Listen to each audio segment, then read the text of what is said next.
Eu gostaria de situar você, antes de nós adentrarmos especificamente no texto, o que nós já vimos até aqui. Vamos lá? Vamos rememorar alguns pontos importantes do que nós já vimos até aqui.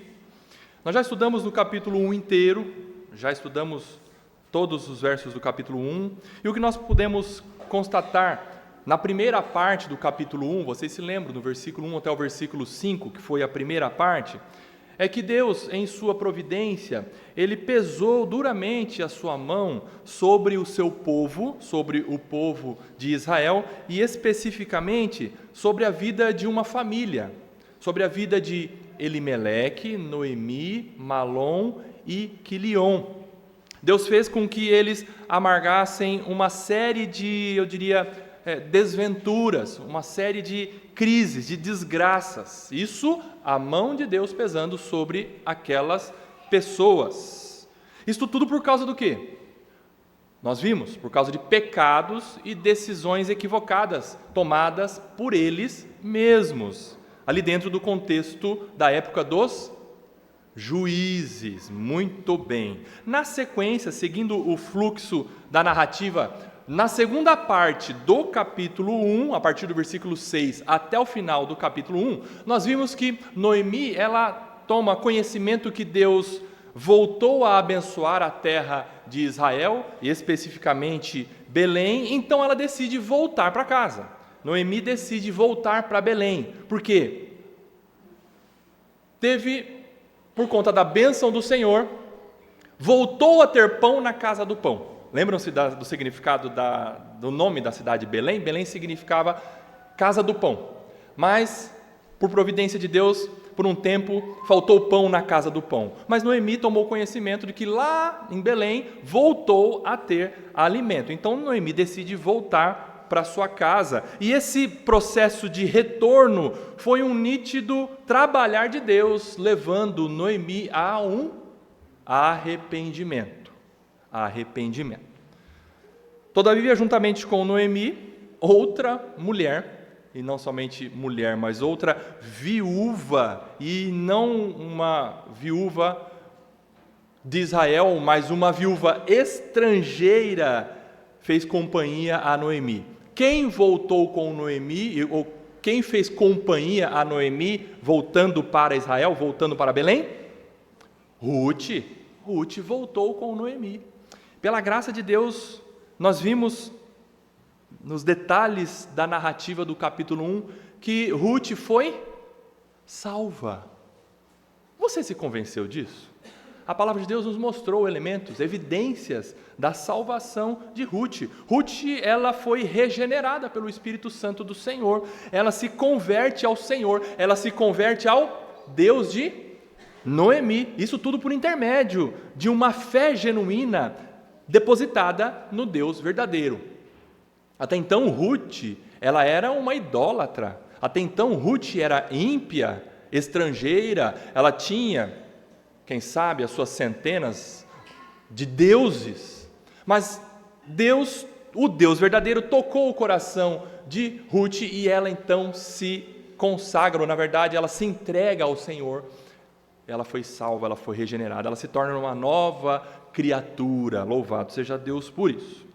Chegamos então aqui no capítulo 2. Vimos esses detalhes importantes porque esses detalhes pavimentam o caminho daqui para frente para nós entendermos o que vai acontecer daqui para frente a partir do capítulo 2. E nos desdobramentos agora do capítulo 2, vá com esse olhar em mente, presta atenção.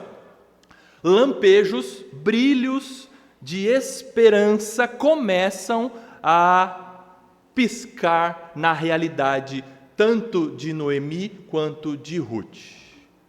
Esperança.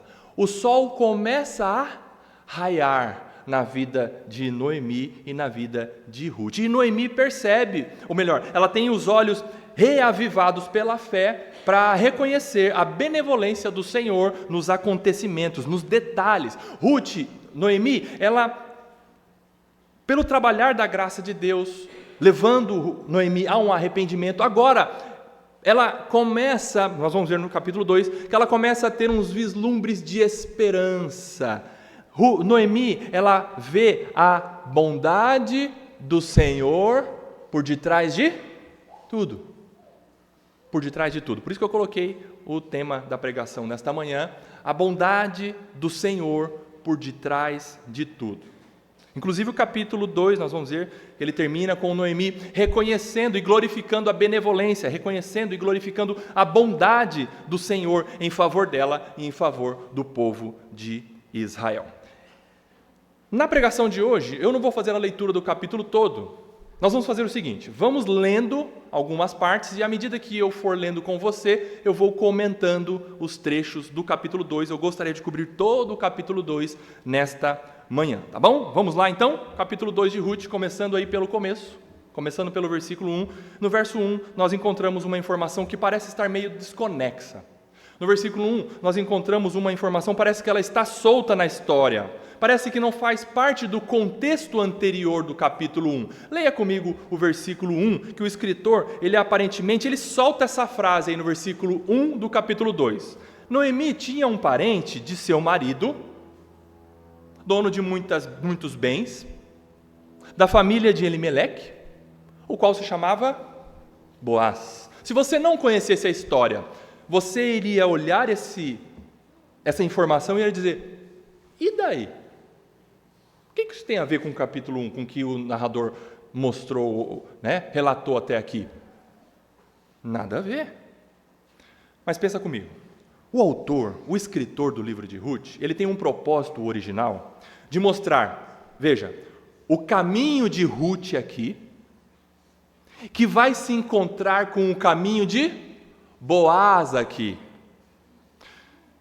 O escritor original, ele visa explicar, através de relatos da vida de Ruth e de Boaz, o escritor de Ruth originalmente visa explicar a ascendência do rei, nós já vimos na introdução, né? A ascendência do rei Davi, certo? Sim. Então ele já começa a falar sobre Ruth, capítulo 1, aparece essa personagem Ruth. Agora no capítulo 2, ele introduz um novo personagem que faz parte, né, da genealogia do rei Davi. Quem é esse outro? Boaz. Portanto, guarde a informação do versículo 1, porque ela é muito importante. Versículo 2. Você e eu encontramos algo sobre Ruth agora. Ela era uma pessoa que tinha, eu diria, iniciativa. Ruth, ela era uma pessoa que tinha proatividade. Sabe aquela pessoa que você não precisa mandar, mas ela pega a vassoura e começa a varrer? Essa era Ruth. Ruth tinha essa iniciativa. Ruth tinha uma proatividade.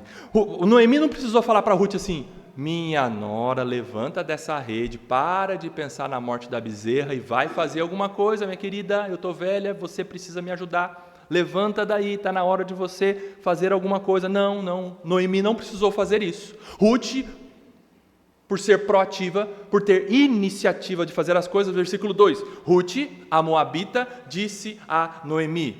O que ela falou para Noemi? Deixe-me ir ao campo. Em outras palavras, ela estava falando assim, minha sogra, por favor, deixa eu trabalhar. Eu quero trabalhar, eu preciso fazer alguma coisa em meu favor, em seu favor, em nosso favor. Ruth estava pedindo para trabalhar. Você já pensou nisso, papai ou mamãe de adolescente, de criança, de jovem? Já pensou se o seu filho chega para você e fala assim, mãe, eu preciso arrumar o meu quarto, agora. Não, mamãe, deixa, eu vou lavar a louça. Pai, deixa comigo, o carro é meu hoje. Eu vou lavar. Ruth tinha essa proatividade, essa iniciativa. Era uma virtude na vida da nossa irmã Ruth. Ruth pediu, deixe-me ir ao campo, deixe-me trabalhar, deixe-me ir à fazenda, deixe-me ir à lavoura. Mas eu faço uma pergunta para você que eu fiz ao texto. Deixe-me ir ao campo. Campo de quem? Você sabe? Não. Tá bom, eu sei que você sabe, mas faz de conta que você não sabe.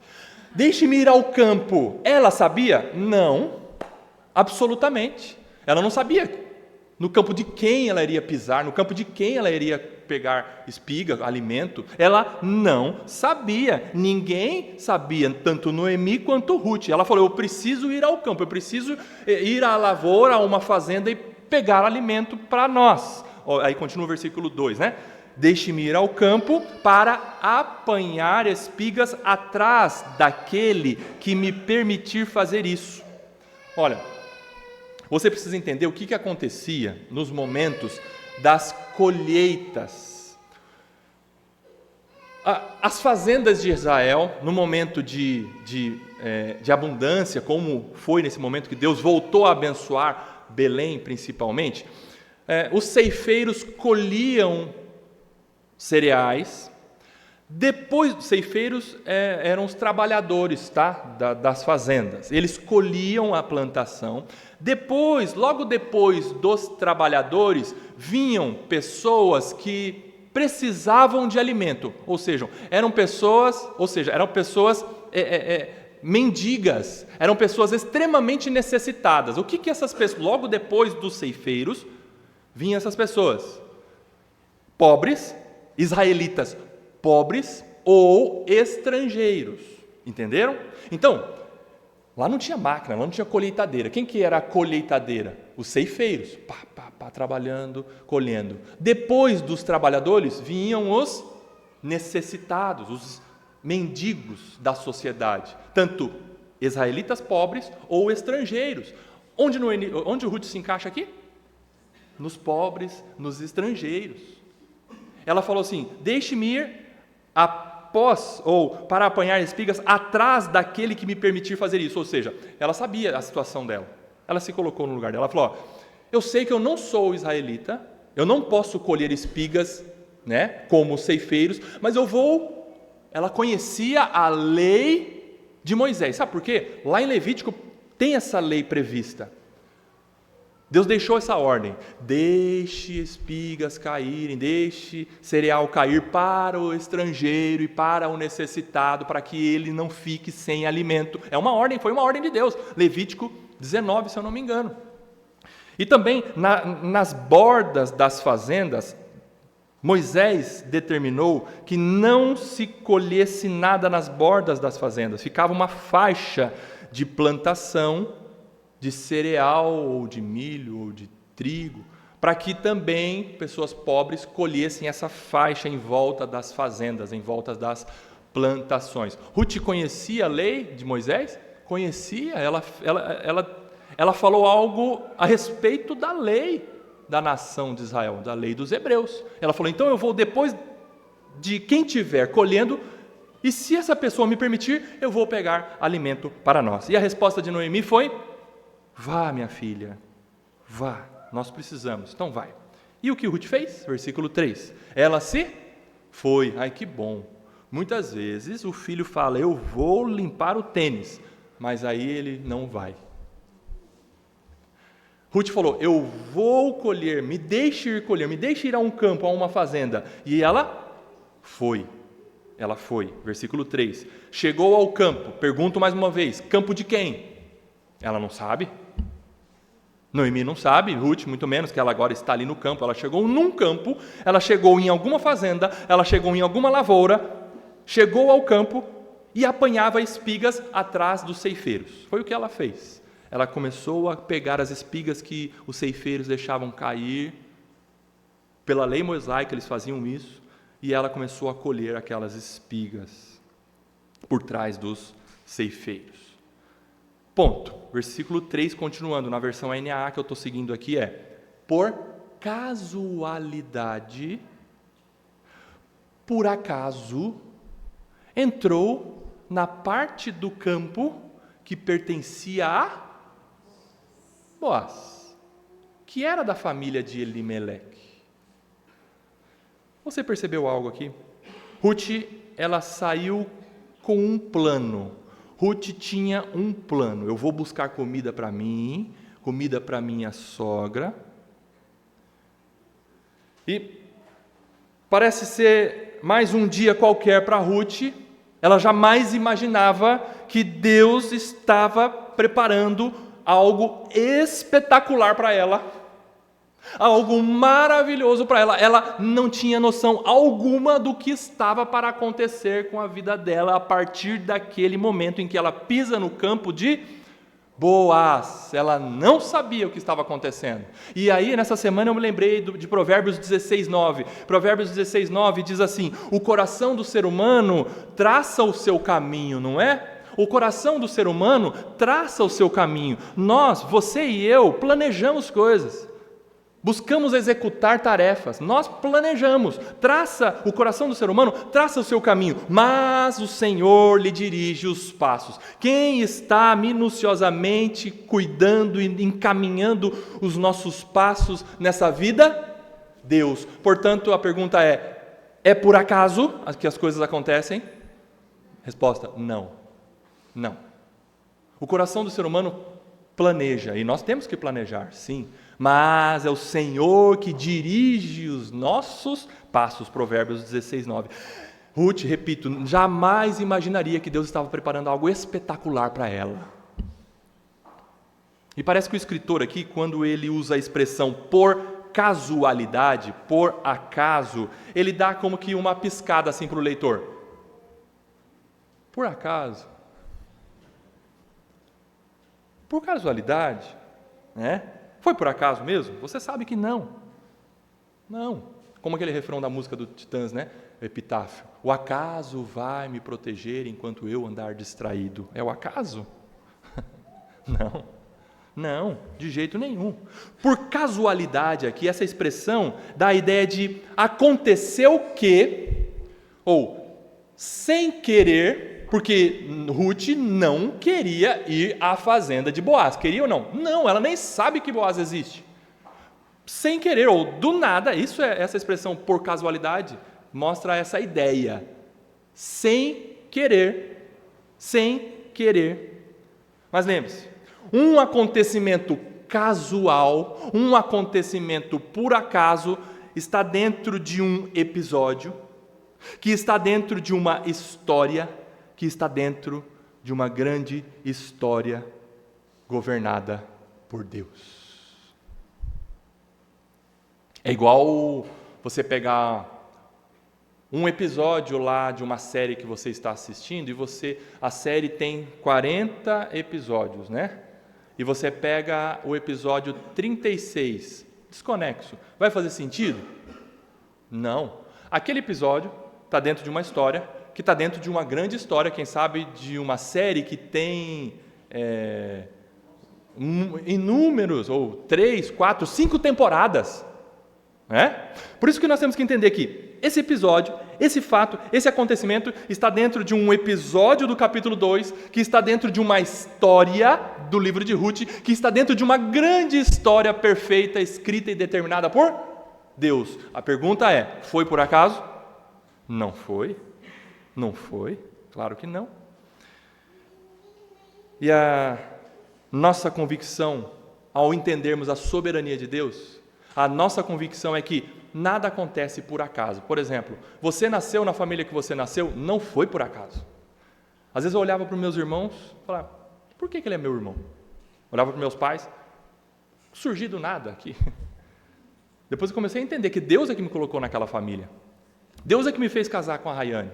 Sorte dela, sorte minha, não sei. Deus é que nos uniu. Deus é que fez com que você estivesse nessa igreja e congregasse nesta igreja. É ou não é? Ou foi por acaso? Não. Soberanamente Deus colocou você aqui. Isso é soberania de Deus. Como diz o adesivo do carro, né? Não é um versículo bíblico, mas é uma grande verdade. Nunca foi sorte, sempre foi Deus. Né? E é uma grande verdade. Agora, volta um pouquinho no versículo 1, do capítulo 2. Versículo 1, você colheu a informação de que Boaz era um homem rico, certo? Olha lá o versículo 1. Noemi tinha um parente de seu marido, olha, dono de muitos bens, ok? Essa é a informação que você pegou. Ou seja, Boaz era muito rico. Boaz era muito rico. Essa informação você colheu do versículo 1. Agora no versículo 4, seguindo a sequência que nós estamos caminhando, você começa a identificar não características sobre as posses de Boaz, sobre o que ele tem. Agora, a partir do versículo 4, você coloca características importantes sobre o caráter de Boaz, sobre a vida, sobre o comportamento de Boaz. E parece que Boaz é um homem justo. Parece sim que Boaz é um homem correto, é um homem admirável. E parece que Boaz, ele não agia como a maioria dos homens de sua época. A maioria dos homens de sua época fazia o que achava mais reto. Por que eu estou falando isso? Porque a história de Ruth se passa na época dos juízes. E na época dos juízes, cada um, não tinha rei em Israel, cada um fazia o que achava mais reto. Mas Boaz não. Boaz aparenta ter princípios, Boaz aparenta ter valores, mas não quaisquer valores. Versículo 4. Eis que Boaz veio de Belém.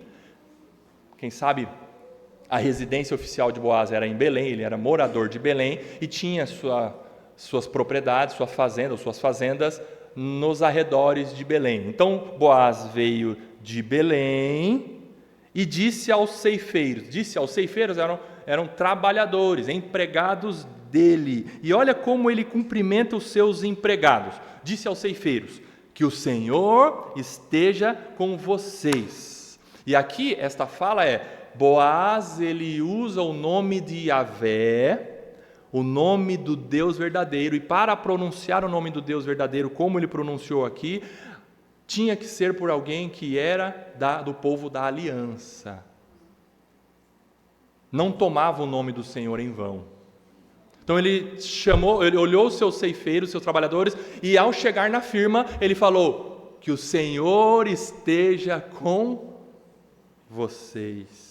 E a resposta dos seus empregados foi, às vezes, na empresa, o patrão chega: bom dia, aí o empregado fala: o que tem de bom?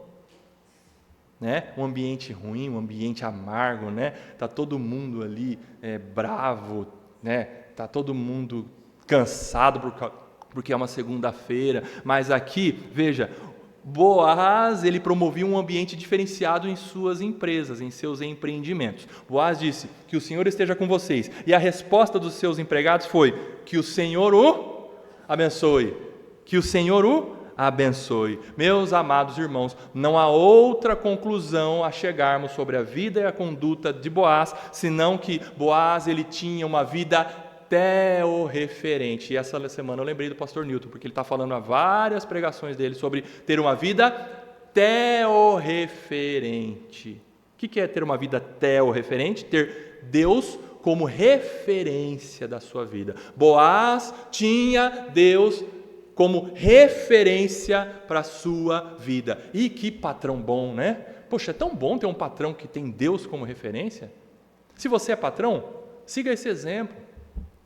É muito bom, ter um patrão que tem Deus como referência. Deus fazia parte da vida de Boaz. Boaz era um homem temente a Deus. Boaz era um homem guiado pelo Espírito Santo de Deus. Por quê? Porque Boaz, ele cultivava e ele promovia um ambiente teorreferente em sua empresa agrícola. Isso é muito bom. Vocês perceberam? O que Boaz plantou e o que Boaz promoveu ali para os seus trabalhadores? Deus.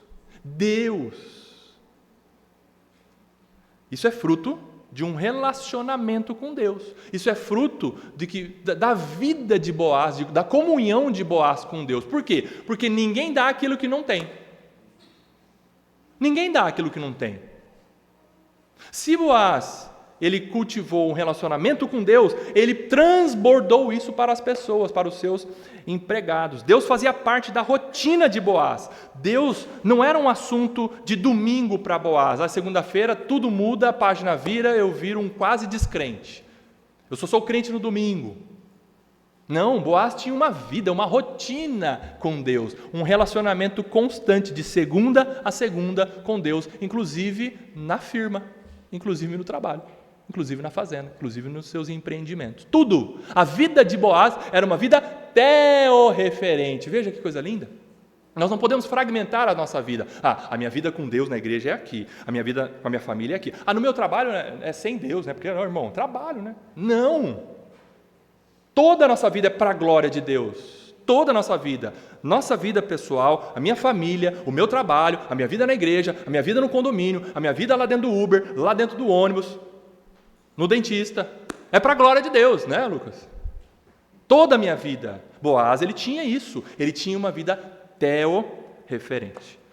Então, depois de cumprimentar os trabalhadores, Boaz faz uma pergunta específica para Ruth. E ele tinha notado Ruth ali no meio dos trabalhadores. Veja, agora, Boaz notou uma mulher ali no meio dos trabalhadores. Versículo 5. Depois, Boaz perguntou ao servo encarregado dos ceifeiros. Ou seja, Boaz perguntou ao capataz da fazenda, né? o chefe dos ceifeiros dele. De quem é essa moça? Ele não pergunta quem é essa moça. Ele pergunta de quem é essa moça. O intuito de Boaz era saber qual era a família de Ruth, ou a tribo de Ruth, sabia? Boaz não perguntou quem é essa moça. Boaz perguntou de quem é essa moça. Ou melhor, de que família é essa moça. Versículo 6, o servo respondeu: meu patrão, essa é a moça moabita que veio com Noemi da terra de Moabe. Como que o ceifeiro, como que o capataz da fazenda sabia disso? Óbvio, todo mundo da cidade ficou sabendo. Lembra-se do final do capítulo 1?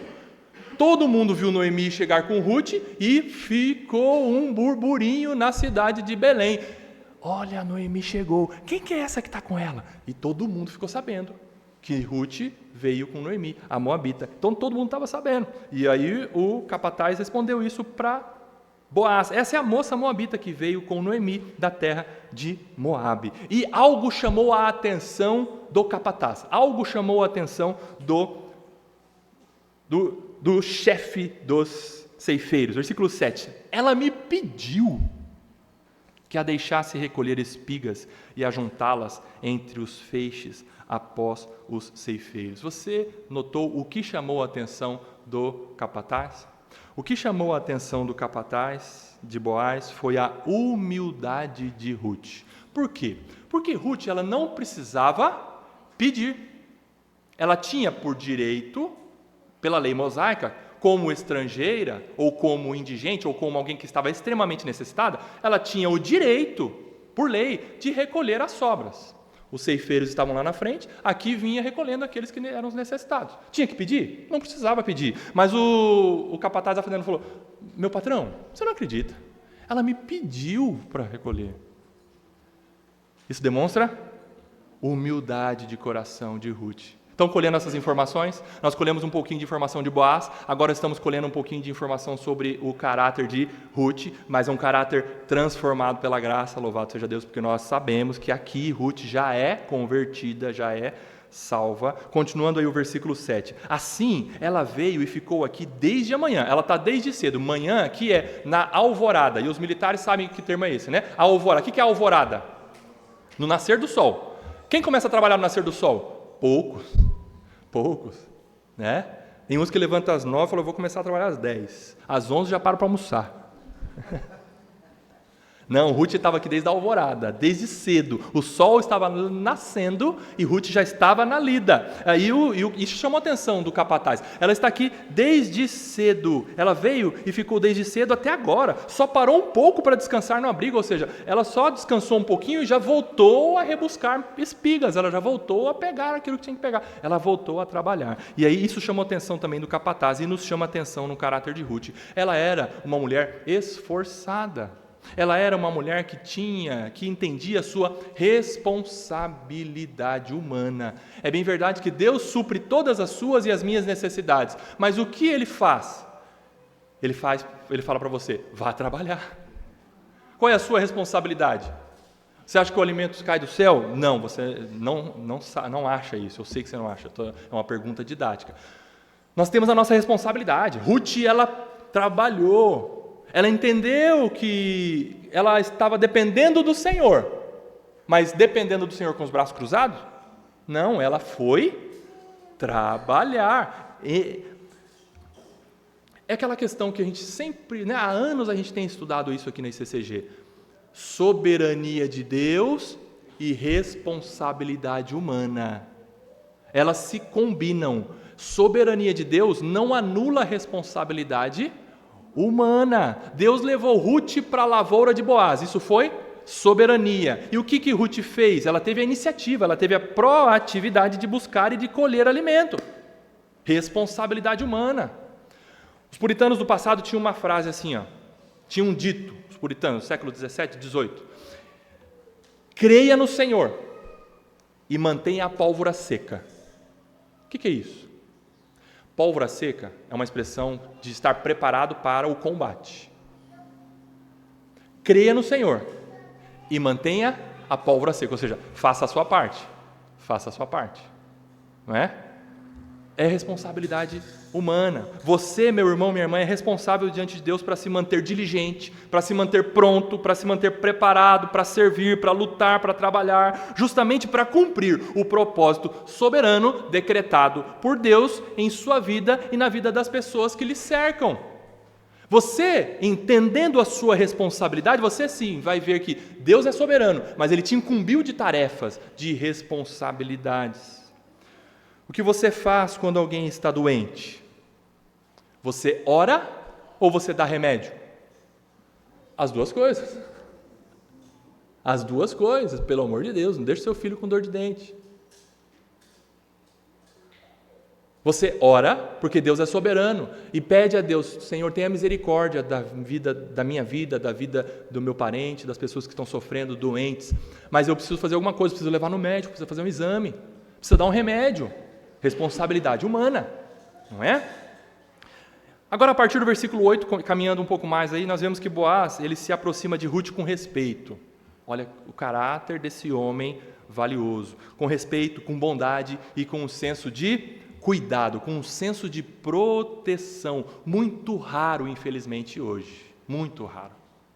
Os homens abusam das mulheres, os homens se sobrepõem às mulheres, e acabou, infelizmente, há umas décadas atrás, quem sabe na época dos seus pais ou dos seus avós, os homens tinham um pouquinho mais de senso de cuidado e respeito para com as mulheres. Hoje, zero, infelizmente. Mas Boaz tinha esse senso de cuidado e teve esse senso de cuidado. Versículo 8. Então Boaz disse a Ruth, a quem ele dirige a palavra? Tá bom. Então Boaz disse a Ruth, escute, minha filha, você não precisa ir colher em outro campo, nem se afastar daqui. Fique aqui com as minhas servas. Olha que coisa bonita que Boaz falou para Ruth. Fique com as minhas servas. Boaz, a partir de agora, ele não está considerando Ruth como uma estrangeira ou como uma indigente. Ele está considerando Ruth como uma serva dele, como uma judia. Ela passou da categoria de estrangeira e de indigente, de necessitada, para a categoria de trabalhadora. Fique com as minhas servas. Ele não falou fique com os meus servos, fique com as mulheres. Versículo 9. Fique atenta ao campo onde forem colher. Ou seja, Ruth, atente, olhe para onde as minhas servas vão. Não vá em qualquer campo, Ruth. Vá onde as minhas servas forem. Fique atenta ao campo onde forem colher e vá atrás delas. Eu dei ordem aos servos para que não toquem em você. E aqui a expressão no original é para que você não seja abusada.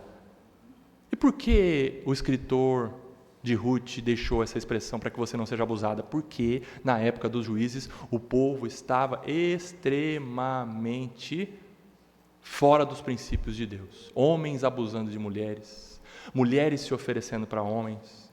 Terrível a época dos juízes. Por isso que o escritor escreve isso, para que você não seja abusada, para que não toquem em você. Continuando aí o versículo 9. Quando você ficar com sede, vá até as vasilhas e beba da água que os servos tirarem. Veja, estrangeiros e necessitados não podiam beber água, a não ser que achassem um riacho no meio do caminho, sabiam? Não tinham esse direito. Mas aqui Boaz está falando assim, você pode beber água, bebe água junto com os meus servos. Você pode, desfrute disso, está para você também. Aí chegamos no trecho do versículo 10 até o versículo 13, e estes versos eu diria que são os versos mais importantes do capítulo 2, do versículo 10 até o versículo 13, sobretudo o versículo 12. Olha aí, versículo 10. Então Ruth se inclinou e, encostando o rosto no chão, isso é um sinal de respeito, encostando o rosto no chão, disse a Boaz: por que o Senhor está me favorecendo e se importa comigo, se eu sou uma estrangeira? Ruth, ela não estava acreditando a maneira como ela estava sendo tratada por Boaz. Então ela ficou maravilhada.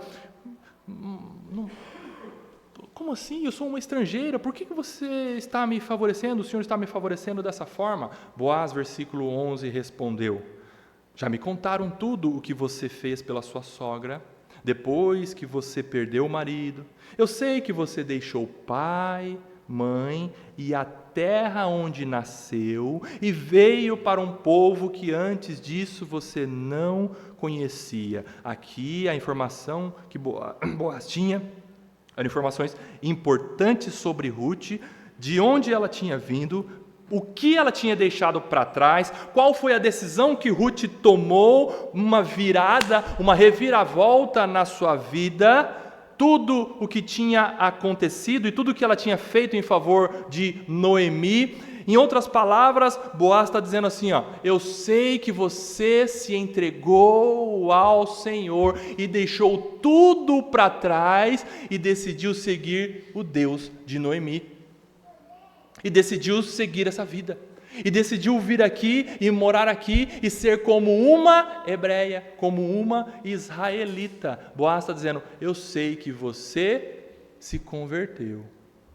Eu sei que você deixou tudo para trás. Deixou pai, deixou mãe, deixou terra. E deixar terra implica em deixar a idolatria de Moabe. Boaz tinha essa informação, mas acho que não somente a título de informação, mas ele estava vendo evidências de conversão na vida de Ruth. Mas antes de lermos o versículo 12, reveja comigo o versículo 10. Então Ruth se inclinou e, encostando o rosto no chão, disse a Boaz: por que o Senhor está me favorecendo e se importa comigo se eu sou uma estrangeira? E aqui a pergunta que eu faço é: que Senhor é esse aí? Que Senhor é esse aí? É o Senhor Yahvé? Não, aqui é Boaz. Ruth estava falando assim, por que o Senhor, Boaz, está me favorecendo? Agora olha o versículo 12, Boaz falando para ela: o Senhor lhe pague pelo bem que você fez, que você receba uma grande recompensa do Senhor, Deus de Israel, sob cujas asas você veio buscar refúgio. Aqui, Boaz está dizendo assim, Ruth, não sou eu que estou te favorecendo, é o Senhor que está te favorecendo. Deus está te favorecendo. Eu estou sim sendo um instrumento nas mãos do Senhor para te abençoar, para ser benevolente com você. Mas por trás de tudo está a bondade de Deus. O Senhor está te favorecendo. O Senhor... Olha que legal que Boaz, ele não toma o mérito para si, né? É verdade, estou sendo bom com você, hein? Leve isso em conta. Não, Boaz também, porque tinha um coração humilde, ele reconhecia que Deus estava sendo benevolente com Ruth. Deus estava sendo benevolente com aquela estrangeira crente no Deus Yahvé. A pergunta que eu faço, dentro desse trecho de 10 a 13 é: nós encontramos aqui salvação por merecimento por obras? Ruth, ela foi cuidadosa com a sua sogra, Ruth, ela foi obediente, por isso que ela foi salva e ela se refugiou sob as asas de Deus? Sim ou não? Não, aqui não é exemplo de salvação por obras. Não é porque Ruth foi e se refugiou sob as asas de Deus, e porque ela fez coisas boas para Ruth, para Noemi, Deus então salvou Ruth. Não, a imagem que Boaz mostra aqui para ela é a imagem de uma águia com as asas abertas, tá? E essa imagem é a imagem da graça, mas não diz respeito à salvação. Aqui diz respeito à comunhão e proteção. Aqui diz respeito a quem já é salvo, e quem já é salvo se refugia debaixo das asas do Deus Todo-Poderoso. Aqui não diz respeito à salvação. Alguns tentam colocar esse texto como Ruth foi boazinha com Noemi, e aí então ela foi para Deus se refugiar nas asas de Deus, e Deus então salvou ela. Não, não é salvação aqui. Aqui é comunhão e proteção. Ruth buscou em Deus proteção, comunhão, refúgio. É isso que Boaz está falando sobre a vida dela. E de fato, pós-salvação, nós vivemos a nossa vida, eu e você, crentes em Cristo Jesus. Como é esse viver a nossa vida? Nós decidimos, nós compramos, nós casamos, nós estudamos, nós mudamos de casa, etc, etc, etc. Nós fazemos tudo isso. Mas como nós fazemos tudo isso? Na dependência de Deus, na dependência do Senhor, debaixo das asas do Senhor, onde nós encontramos refúgio, onde as bênçãos e as recompensas espirituais, sim, são certas e reais. Debaixo das asas do Senhor, nós encontramos refúgio e recompensa espiritual. Você crê nisso, meu irmão, minha irmã? Sim, sim. Debaixo das asas do Senhor nós encontramos refúgio e toda sorte de bênção. Debaixo, repito, das asas do Senhor. Agora, fora das asas do Senhor, Deus não garante bênção alguma para aquele que se aventura além dos limites das asas do Senhor. Isso ficou muito claro aqui. Ruth estava debaixo, protegida, em comunhão, sob as asas do Senhor. E aí eu falo para você, meu irmão, minha irmã, não saia de debaixo das asas do Senhor. E o que é sair de debaixo das asas do Senhor? É querer se aventurar, achando que a minha vida cuido eu, tá bom, fui salvo, mas agora eu vou viver de acordo com a minha cabeça, de acordo com a minha mente, de acordo com os meus propósitos de vida, né, irmão? A nossa vida, como diz Jesus, deve ser tendo o reino de Deus em primeiro lugar. O que é isso? É estar debaixo das asas do Deus Todo-Poderoso. Viver para Deus. E as outras coisas nos serão acrescentadas. E é esse relacionamento que Deus quer para você e para mim como crente. Submissão, proteção e cuidado debaixo das asas dele. Fora das asas dele, não temos cuidado, não seremos abençoados. Não tem como, Deus não vai abrir uma exceção para você no século 21. Não vai.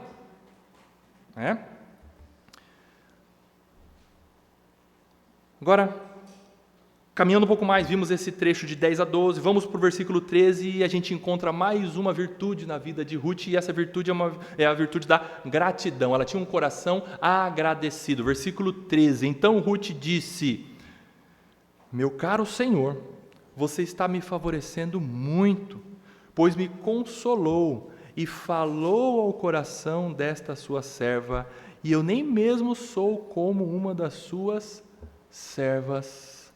Ela diz assim: muito obrigado. Eu só tenho a agradecer ao Senhor, Boaz, por estar fazendo isso por mim. Ela tinha um coração grato, humilde e grato. E aqui eu peguei um trechinho do comentário de John Piper desse versículo 13 e desse contexto do capítulo 2 de Ruth. John Piper ensina o seguinte, presta atenção: pessoas orgulhosas não se maravilham quando são bem tratadas, é ou não é? Pessoas orgulhosas não se maravilham quando são bem tratadas, nem se sentem profundamente agradecidas, pois acham que é o que merecem. Mas as humildes, continua Piper, se sentem mais humildes ainda quando são tratadas com graça, apesar de não a merecerem. E esse entendimento vem desde o recebimento do dom da salvação. Uma pessoa humilde que entende que foi salvo pela graça, ela passa a viver humildemente porque ela entende que tudo é graça, que tudo é não merecido. A salvação é não merecida, e tudo que advém disso, e toda a nossa vida, e tudo que Deus nos dá, e é chuva, e é fruta, e é alimento, e é emprego, e é salário, e é saúde, e é família, ou falta de família, e tudo que Deus nos dá, tudo é graça, é não merecimento, nada nós merecemos. Isso provém de um coração humilde. Quando a gente acha que isso aqui é merecimento, o orgulho já está brotando no nosso coração. Quando você olha para o teto da sua casa, bom, arrumadinho, bonitinho, protegido desse frio, é graça. É graça. Se você tem um tênis para calçar, é graça. Se você tem alimento, é graça. E aí, como o Piper termina, você foi salvo, é graça de Deus na sua vida. Isso quebra ou não quebra o nosso orgulho? Com certeza, com certeza, com certeza. No versículo 14, o escritor, ele parece que dá um toque de início de romance aqui agora, né? Porque sim, o livro de Ruth, ele tem um toque de romance. E aqui no versículo 14, ele dá um início de romance entre Boaz e Ruth e Boaz. Tente imaginar, eu peço a você fazer um esforço na sua imaginação, e você imagina o olhar e a postura de Ruth e o olhar e a postura de Boaz, de um para com o outro assim. Romance. Versículo 14. Na hora de comer, Boaz disse a Ruth: vem para cá e coma do pão. Imagina Boaz olhando para Ruth assim, com aquele já, né, parece que o olhinho já começou a brilhar. Porque ele estava notando Ruth. Não é de agora que ele vem notando Ruth. De repente ele olha para Ruth e eu vou chamar ela para sentar perto de mim. Igual o jovem, né, que está interessado na varoa, na crente. E aí ele coloca a Bíblia dele aqui do lado. Quando a irmã chega, ele fala: ó, eu deixei esse lugar separado para você. Ah, nossa, que varão! Olha, que crente, hein? Apaixonado. Boaz falou assim: ó, Ruth, vem cá. Só que aqui não é nada malicioso, com segundas intenções. Aqui é sim com um caráter puro e uma conversa pura, um romance puro. Venha cá e coma do pão. Senta aqui, molhe o seu bocado no vinho. Nossa, que coisa boa. Sabe por quê? Molhar o pão, bocado é o pedaço do pão no vinho, era assim, um desfrute para poucos. É como se Boaz estivesse oferecendo um sonho de valsa para ela. Eu não sei se eu conseguir colocar na balança o carinho que Boaz estava fazendo para ela. Você pode molhar o seu pão no vinho. Era alegria. Os servos, quando sentavam para comer, e o patrão chegava: pessoal, podem molhar o pão no vinho. Todo mundo pulava e molhava o pão no vinho. Era alegria. Então o Boaz falou: Ruth, senta aqui perto de mim e pode molhar o pão no vinho. Aí tem. Pode molhar o pão no vinho. Ela se sentou ao lado dos ceifeiros e Boaz lhe deu grãos tostados de cereais. Boaz estava cuidando Ruth. Sabe o que ele fez? Ele pegou um pouco de grãos tostados que foram colhidos e falou: leva para você. Leva para você.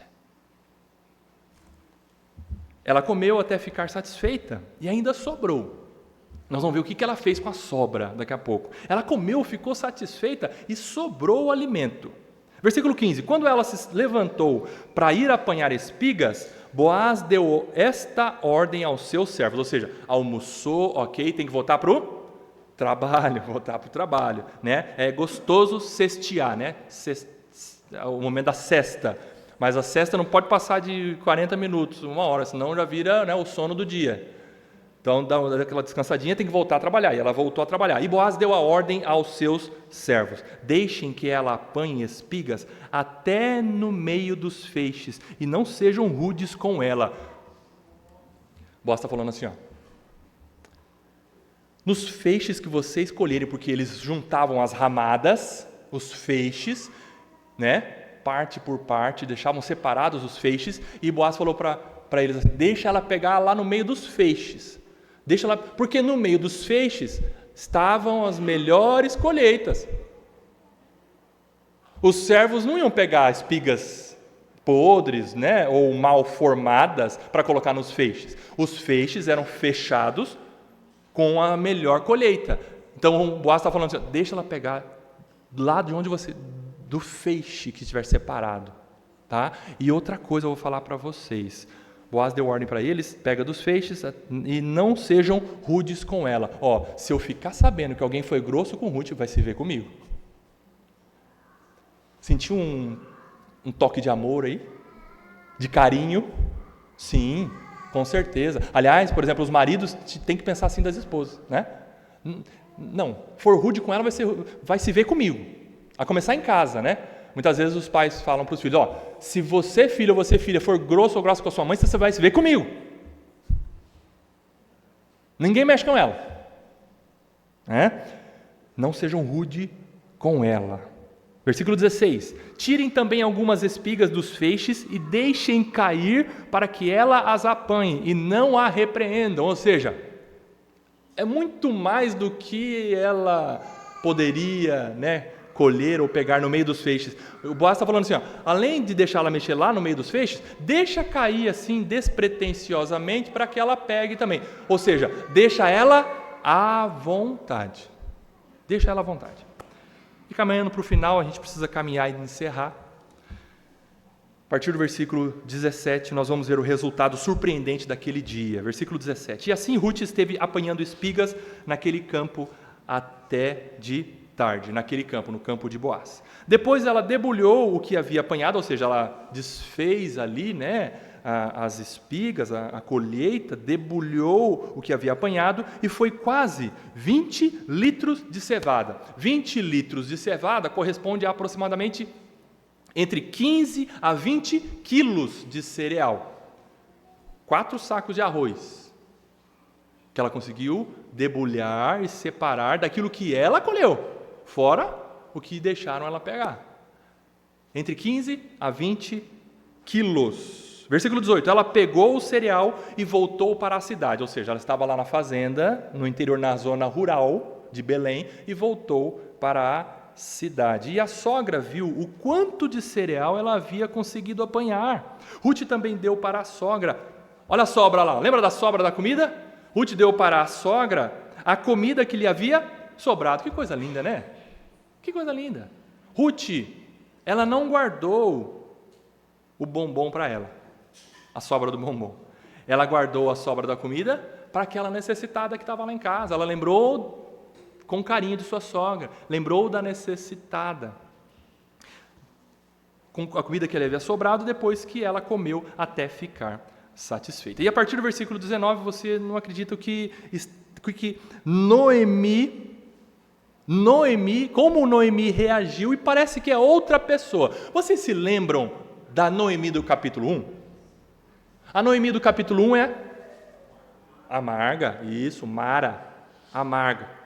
Agora vamos ver a Noemi do capítulo 2, versículo 19 aí, ó. Até a postura de Noemi muda, até a fala de Noemi mudou. Você vai ver que pelo trabalhar da graça de Deus, a amargura deu lugar à alegria, à esperança, à gratidão. Versículo 19. Então Noemi perguntou: onde você foi colher hoje? Onde trabalhou? Bendito seja aquele que acolheu você com tanta generosidade. Ou seja, de onde você pegou tanta comida? Bendito seja aquele proprietário de propriedade que deixou você colher tudo isso. Que bênção! E Ruth contou à sua sogra onde havia trabalhado e acrescentou: o nome do homem com quem trabalhei hoje é Boaz. Você percebeu que Ruth não falou assim, o nome daqueles com quem eu trabalhei eram ceifeiros. Ruth falou do nome de Boaz. Entendi.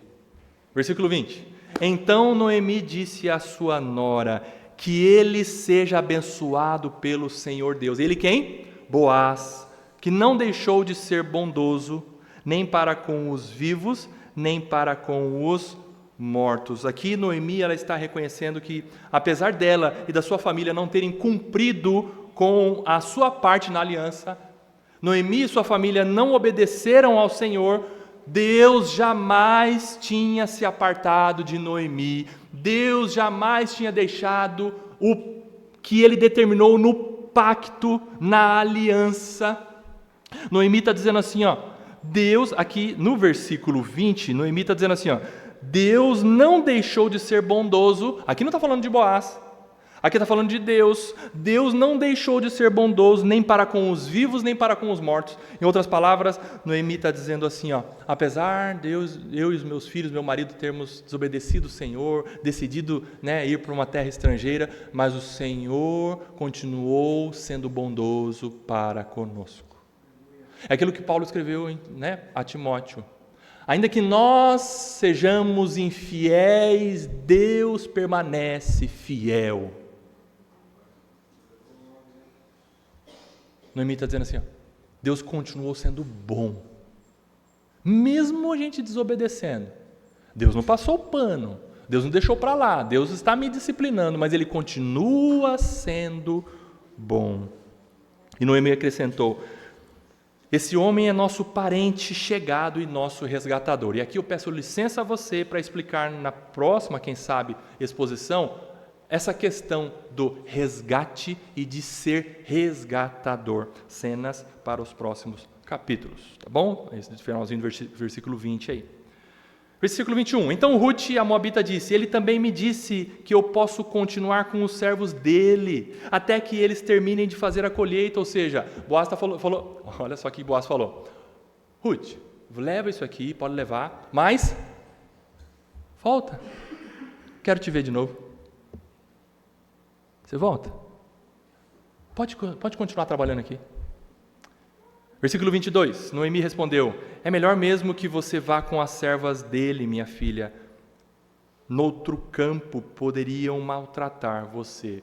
Noemi está falando assim, ó, então se ele falou para você ficar lá, fica lá. Não vai para outro lugar não inventa moda não. Em outras palavras, Noemi está dizendo assim, ó, eu inventei moda de buscar coisas fora das asas do Senhor. Eu aprendi, Ruth, a duras penas, que fora das asas do Senhor eu não fui abençoada. Então, fica em Belém, fica aqui, obedeça esse homem, ele sabe o que ele está fazendo. Versículo 23, assim Ruth ficou na companhia das servas de Boaz, para apanhar espigas, até que a colheita da cevada e do trigo se acabou, e continuou morando com a sua sogra. Louvado seja Deus.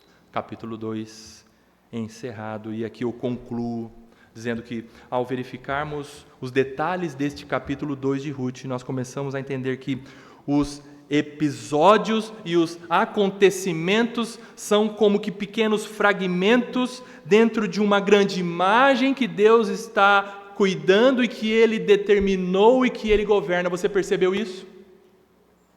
Os fragmentos, os fatos parece que desconexos, estão dentro de um episódio, que estão dentro de uma história, que está dentro da grande história de Deus. E aqui eu faço uma pergunta para você, eu sei que sim. Você já montou um quebra-cabeça? Crianças, vocês já montaram um quebra-cabeça? Já, né, Emiliano? Quebra-cabeça. E qual é a principal peça do quebra-cabeça? Às vezes a gente acha que a principal peça do quebra-cabeça é aquela que fica nas beiradas, né? Que a gente vai colocando nas beiradas, tal. Mas a principal peça do quebra-cabeça é a tampa. Porque na tampa, Emiliano, você vê toda a imagem. Se você olhar cada pecinha, não faz sentido. Mas quando você vai juntando uma pecinha na outra, uma pecinha na outra, uma pecinha na outra, e você compara com a tampa, que tem a imagem toda, você vai olhar e falar, agora faz todo sentido. Cada pecinha tem a sua imagem própria, mas cada peça só faz sentido se colocada no lugar certo, dentro da imagem final. E esse capítulo 2 nos leva a começarmos a entender isso. Esse capítulo 2, perceberam? Que você foi juntando fato com fato dentro de um episódio, e isso vai desembocar numa história linda, que o livro de Ruth aponta para a grande história de redenção de Deus. Deus está cuidando de tudo. Deus é dono da história. Você acha que Deus entrou na sua história? Nós fazemos parte da história e da vida de Deus. Um ser que de eternidade em eternidade ele tem a história absolutamente total, sob controle, nas suas mãos. Nós estamos na história de Deus. Nós é que temos que estar debaixo das asas desse Deus que tem tudo sob controle. Capítulo 1 parecia que estava tudo perdido. Capítulo 2, lampejos de esperança começam a brilhar na vida de Noemi e de Ruth. Louvado seja Deus. E compreendermos isso faz bem para nós. Compreendermos que Deus é soberano acalma a nossa alma, porque nós enfrentamos as vicissitudes da vida.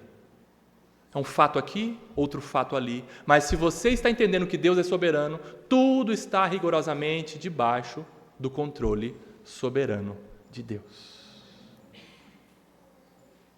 Amém. Se nós somos de Deus e nós estamos refugiados debaixo das asas desse Deus soberano, nós estamos bem e tudo vai acabar bem. Creia nisso. Amém.